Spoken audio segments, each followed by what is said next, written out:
Hello po, bakit nahihilo kapag tumatayo, mula sa pagkaupo at paghiga?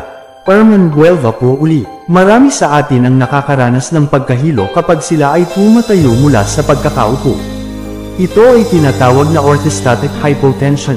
Ito ay dahil sa naidudulot na low blood pressure dahil sa pagtayo mula sa pag-upo o paghiga. Maaaring makaramdam ng hilo o parang lumulutang ang ulo mo at ang iba ay nakakaranas ng pagkahimatay.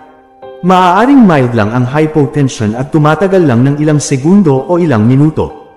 Ito ay maaaring dulot ng dehydration o kulang sa tubig at pwede ding dahil sa matagal ka lang talagang nakaupo o nakahiga. Kapag masyadong matagal ang pagkahilo na iyong naramdaman, senyales ito ng problema sa iyong kalusugan. Ang ilang dahilan ng matagal na pagkahilo ay problema sa puso, maaaring mayroong problema sa valves ng puso o kaya ay may heart failure. Pwede ding adrenal insufficiency o hindi sapat ang adrenal hormones na nagagawa ng katawan. Pwede ding dahil sa hypoglycemia o labis na mababang blood sugar. Pwede ding may problema sa utak ng isang tao.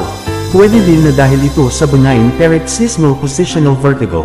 Kapag madalas nangyayari ang matagal na pagkahilo kapag tumatayo, kailangan kumonsult na sa doktor. Ingat po palagi. God bless po.